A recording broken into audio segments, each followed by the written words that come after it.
बाष्प स्वेदन अर्थात steam box में, चाहे वो स्टीम बॉक्स स्वेदन पेटी सोकर स्वेदन लेने की हो या बैठकर, तो जो स्टीम के रूप में स्वेदन दिया जाता है उसके पहले सर्वांग अभ्यंग थेरेपिस्ट के द्वारा 45 मिनट तक करवाना आवश्यक नहीं है, क्योंकि कुल मिला के शास्त्र में स्वेद के सुश्रुत और वाग्भट में 4 प्रकार हैं, चरक में 13 है। वैसे तो मूल 2 प्रकार है, अग्निस्वेद और अनग्निस्वेद, किंतु जब हम व्यावसायिक रूप में पंचकर्म करते हैं, विशेषतः वमन, विरेचन और गुदगत बस्ती, इन 3 पंचकर्मों के पहले सर्वांग स्नेहन करने के पश्चात प्रायः 80-90% आयुर्वेद प्रैक्टिशनर वैद्य पेशेंट को स्टीम बॉक्स में स्वेदन देते हैं। अनग्नि स्वेद का प्रयोग तो कोई अपने पंचकर्म में पूर्व कर्म के रूप में करता होगा, ऐसे मुझे नहीं लगता है। अग्नि स्वेद में भी जो 4 प्रकार है उसमें से ताप और उष्म स्वेद यह कफ रोग के लिए है, उपनाह वात रोग के लिए है, और द्रव स्वेद पित्त संसृष्ट दोष अर्थात वात पित्तजन्य और कफ पित्तजन्य के लिए है, पित्त के लिए स्वेद वर्ज्य है।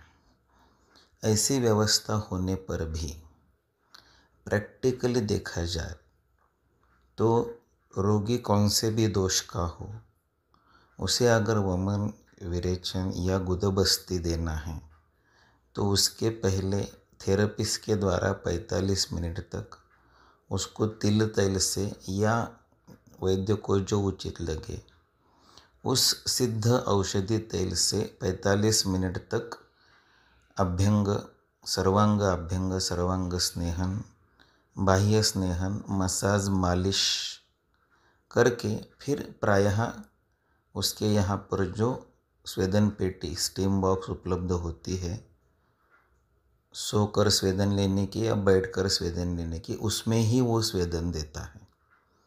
नाड़ी स्वेद से भी स्वेदन दे सकते हैं, किंतु नाड़ी स्वेद से सर्वांग स्वेदन एक समय में नहीं हो सकता। एक अवयव को नाड़ी स्वेदन से स्वेदन करने तक दूसरा अवयव ठंडा हो जाता है, इसलिए नाड़ी स्वेद यह पंचकर्म के पूर्व कर्म के रूप में बाह्य स्नेहन, सर्वांग अभ्यंग, मसाज, मालिश के बाद देने की विधि नहीं हो सकती। उपनाह वात रोगी है, इसलिए पंचकर्म के पूर्व कर्म के रूप में सर्वांग अभ्यंग के बाद कोई करता होगा, ऐसे मुझे नहीं लगता है।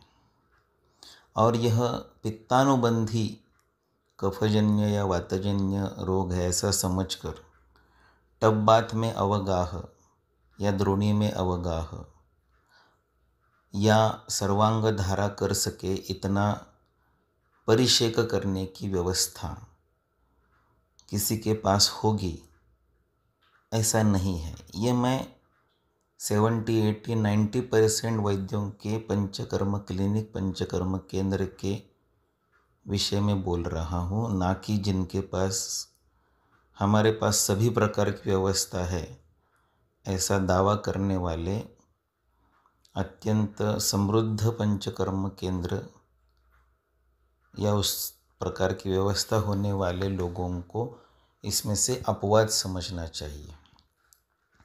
तो मूल बात यह है कि प्रायः जो पंचकर्म करने वाले वैद्य हैं वो बाह्य स्नेहन या तो स्वयं करेंगे या थेरेपिस्ट से करवाएंगे, पूरे शरीर को तेल लगाएंगे, सर्वांग अभ्यंग करेंगे, मसाज मालिश करेंगे।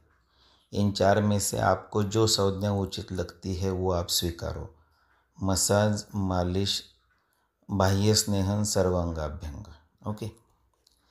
और ये करने के बाद फिर उसको वो स्वेदन देगा और वो प्रायः स्टीम बॉक्स में, स्वेदन पेटी में बाष्प स्वेदन होगा। अभी बैक टू साइंस। तापस्वेद यह ड्राई फोमेंटेशन है, यानी इसमें बाष्प का प्रयोग नहीं होता है।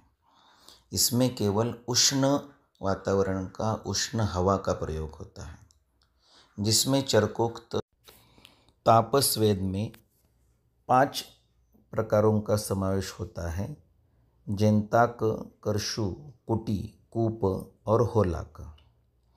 उष्मस्वेद अर्थात जो बाष्प से दिया जाता है, वेट फोमेंटेशन है, लिक्विड फोमेंटेशन नहीं है।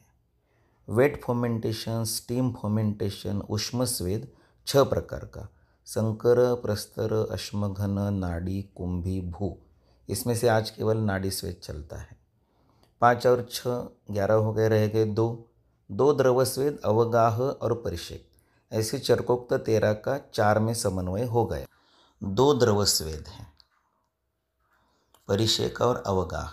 इतने 13 अग्निस्वेद चरक बताता है। उपनाह स्वेद का उल्लेख चरक ने अनग्नि स्वेद में किया है। ओके, तो तीनों संहिताओं के 4 और 13 या 2 ऐसे स्वेद प्रकारों का ये समन्वय हो गया। प्रैक्टिकली 80%, 90%, 95% पंचकर्म केंद्रों में वमन विरेचन और गुदबस्ती के पहले सर्वांगाभ्यंग, बाह्य स्नेहन, मसाज, मालिश के पश्चात स्टीम स्वेदन ही दिया जाता है, बाष्प स्वेदन ही दिया जाता है।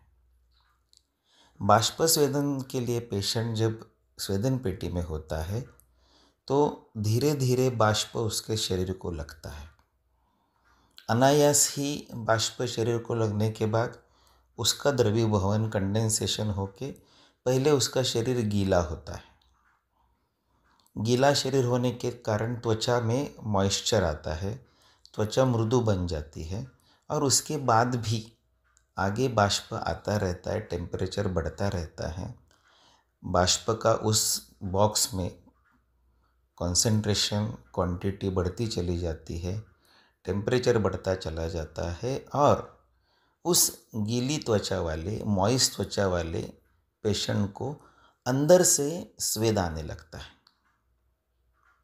तो यह सबसे सुरक्षित होता है क्योंकि इसमें त्वचा के साथ डायरेक्टली हीट का संपर्क आने से पहले उस पर एक पानी की फिल्म जमा होती है, त्वचा मृदु हो जाती है और वो आने वाले लेटेंट हीट को, आने वाले बढ़ते हुए टेम्परेचर को सहन करने में सक्षम होती है।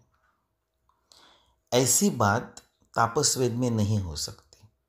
अगर आप अंगारों का प्रयोग करेंगे, ज्याला आपण मराठीत निखारे, विस्तव म्हणतो, प्राचीन काल में जैसे करते थे, या पिछली पीढ़ी में सूतिका के लिए उसके खाट के नीचे, उसके खटिया के नीचे, तिच्या कॉट खाली निखाऱ्यांची पाटी सरकवली जायची। अंगारों का एक राशि उसके बेड के नीचे सरकाया जाता था। तो वो रुक्ष तापस्वेद है। उससे त्वचा जलने की, त्वचा रुक्ष होने की संभावना होती है क्योंकि उष्णता का सीधा रुक्ष उष्ण गुणों का संपर्क त्वचा से होता है। उपनाह में ऐसे नहीं होता है क्योंकि उपनाह में त्वचा और स्वेदन करने वाला उष्ण मटेरियल, इनके बीच में कपड़ा या जैसे शास्त्र में कहा है वैसे चर्म होता है। द्रवस्वेद में भी ऐसा नहीं होता है क्योंकि स्वयं द्रव उसके त्वचा के संपर्क में रहता है। केवल एक तापस्वेद ऐसा है कि जिसमें रुक्ष, उष्ण, परुष, खर, शुष्क, इस प्रकार का उष्णता का संपर्क त्वचा से आता है जो उस त्वचा को झुलसा सकता है। ओश, प्लोश इस प्रकार की पीड़ादायक विकृति दे सकता है। इसलिए केवल तापस्वेद से पहले सर्वांग अभ्यंग, मसाज, मालिश, बाह्य स्नेहन की आवश्यकता है। अन्यथा जहाँ स्टीम के कारण धीरे धीरे, वेरी ग्रेजुअली,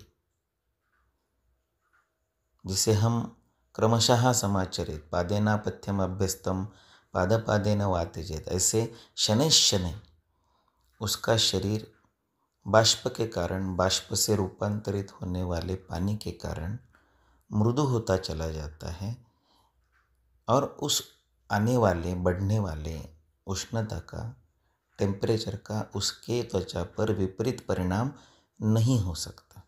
इसलिए स्टीम देने से पहले, बाष्प स्वेदन देने से पहले, ऊष्म स्वेद देने से पहले, चरकोक्त 5 ऊष्म स्वेद देने से पहले बाह्य स्नान करने की, मसाज करने की, मालिश करने की, सर्वांग अभ्यंग करने की, थेरेपिस्ट के द्वारा 45 मिनट तक पेशेंट के पूरे शरीर को तिल तेल या औषधि सिद्ध तेल लगाने की कोई भी आवश्यकता नहीं है। ये करके देखिए, जिससे पेशेंट का, आपका पैसा, रिसोर्स, श्रम और समय, energy, resource, money and time, इन सब में बचत होगी और फिर भी रिजल्ट अच्छे ही आएंगे। क्योंकि स्निग्धो नर स्वेदयितव्य उक्ता, जिस नर का, पुरुष का, पेशेंट का स्निग्ध अर्थात सम्यक स्नेहन लक्षण पूर्ण हुए हैं। स्निग्ध ये पास्ट पार्टिसिपल है, अर्थात स्नेहन हैज़ बिन डन। स्नेहन के संपूर्ण लक्षण जिसको आ गए हैं, उसी को अगला 1 दिन या 2 दिन तक, या वाग्भट के अनुसार 2 या 3 दिन तक स्वेदन करना है। स्निग्धो नरः स्वेदयितव्य उक्तः। और उसके बाद स्वेदन के 1 या 2, चरक के अनुसार 2 या 3, वाग्भट के अनुसार दिन पूर्ण होने के बाद उसको वमन या विरेचन देना है। और गुदबस्ती तो आप उसी दिन स्वेदन के पश्चात दे सकते हो। तो कुल मिला के बाष्प स्वेद के पहले जिसका स्नेहपान का सम्यक लक्षण आ चुका है, उसको सर्वांगाभ्यंग, बाह्य स्नेहन, मसाज, मालिश, थेरेपिस्ट से 45 मिनट तक का तेल लगाने का कार्यक्रम, विधि, खर्चा, समय का व्यय, एनर्जी रिसोर्सेस का व्यय करने की आवश्यकता नहीं है। और तापस्वेद यानी ड्रायर से, हीटर से, अंगारों से, इंफ्राफिल से, हाई वोल्टेज बल्ब से, जैसे NICU में फोटोथेरेपी के लिए लगाते हैं वैसे, ऐसा तापस्वेद आज कोई उसके पंचकर्म केंद्र में करता होगा नित्य रूप से। पूर्व कर्म के रूप में गुदबस्ती, वमन विरेचन के पहले, सम्यक स्नेहन के बाद, स्वेदन देने से पहले, ऐसे मुझे नहीं लगता है। इसलिए यदि हम सभी पंचकर्म करने वाले वैद्य, अगर हम में से 90% लोग सम्यक स्नेहन के पश्चात वमन विरेचन, गुदबस्ती, इन पंचकर्मों के, शोधन कर्मों के पूर्व कर्म के रूप में बाष्पस्वेद देने वाले हैं, तो उसके पहले संपूर्ण शरीर को तेल लगाना आवश्यक नहीं है, मसाज करना, मालिश करना आवश्यक नहीं है, थेरेपिस्ट के द्वारा उसको 45 मिनट तक तेल से रगड़ना आवश्यक नहीं है। फिर भी आपको लगता है कि नहीं, अभ्यंग करना ही चाहिए, तो आप उसके पूरे शरीर को केवल ऑयल पेंटिंग कीजिए, जो वह रुग्ण स्वयं अपने हाथ से कर सकता है, या उसके साथ आए हुए किसी रिश्तेदार से करवा सकता है, या अगर लिंग समान हो तो स्वयं वैद्य कर सकता है। तो उतना वह आवश्यक भी नहीं है। तो इस पर सोच के देखिए। आप कहेंगे कि आप शास्त्र के विरुद्ध बता रहे हैं। शास्त्र के विरुद्ध तो सब कुछ होता है। पंचकर्मीय सिद्धि अध्याय 2, चरक सिद्धिसान का अध्याय 2, इसके अंत में चरक कहते हैं कि न निर्दिष्टे अपि अर्थे अभिनिवेशेत बुधः। हमने लिखा है उस पर अभिनिवेश, हट्टाग्रह, दुराग्रह, एडेयर ऐसा करके मत बैठिए। उत्पद्यते सा अवस्था, ऐसी अवस्था हो सकती है यस्याम कार्यम अकार्यम स्यात् कार्यम कर्म च वर्जितम। हमने जो कहा है वो न करने की स्थिति आ जाए, हमने जो नहीं करने के लिए बोला है वो करने की स्थिति आ जाए। तस्मात् सत्यपि निर्देश, इसलिए हमने निर्देश दिया हुआ होने के बावजूद कुर्याद ऊह्यम स्वयं धिया, अपनी बुद्धि से ऊह कीजिए, बिना तर्केण या सिद्धि, ऊह के बिना, तर्क के बिना, लॉजिकल रीजनिंग के बिना, कॉज एंड इफेक्ट रिलेशन के बिना अगर हम काम करते हैं और यश मिलता है तो यदृच्छा सिद्धि है। और शास्त्र यदृच्छा सिद्धि नहीं है। सिद्धि का अर्थ होता है श्योर शॉर्ट सक्सेस, यानी एक प्लान सक्सेस। इसलिए इस प्रकार के 15, 20, 30, 50 रुग्ण करके देखिए कि उनको सम्यक स्नेहन के लक्षण उत्पन्न होने के पश्चात जब आप वमन विरेचन गुदबस्ती के लिए पोस्ट करने जा रहे हैं तो उसके पहले जो बाष्प स्वेदन देने वाले हैं उसके पहले मसाज ना करें, मालिश ना करें, थेरेपिस्ट से पेशेंट को तेल से मत रगड़ाइए, बाह्य स्नेहन ना करें, सर्वांगाभ्यंग ना करें। एक बूंद भी तेल का उसके शरीर को लगाए बिना उसको सीधा बाष्प स्वेद दे दीजिए, उसके शरीर में सम्यक स्नेहन के लक्षण हैं, उसके कण कण में स्नेह पहुंच चुका है। सोच कर काम कीजिए। कुछ लोग स्नेहन के पहले दिन से स्वेदन देते हैं और जब तक स्नेहन चल रहा है रोज स्नेहन के लिए, स्वेदन के लिए, मसाज के लिए, मालिश के लिए बुलाते हैं। ये गलत है, क्योंकि जब स्नेहन का पचन हो रहा है ऐसे स्थिति में स्वेदन देना यह उस अपाचित स्नेह को शाखा में वैसे ही फेंकने जैसा है, तो वो टाले। स्निग्धो नर स्वेदयितव्य उक्तः, इसका अर्थ है स्निग्ध, सम्यक स्नेहपान के लक्षण दिखाई दिए हैं, उसके बाद का जो गैप का पीरियड है 1 से 3 दिन का, चरक वाग्भट के मतांतरों के अनुसार उन 1 से 3 दिनों में ही स्वेदन करे। और वो भी अगर बाष्प स्वेदन करने वाले हो, क्योंकि प्रैक्टिकली वही करते हैं सब, तो उसके पहले पेशेंट के शरीर को तेल मत लगाइए, मसाज मत कीजिए, मालिश मत कीजिए, थेरेपिस्ट से उसको 45 मिनट तक तेल से मत रगड़ाइए, बाह्य स्नान मत कीजिए, सर्वांगाभ्यंग मत कीजिए। धन्यवाद।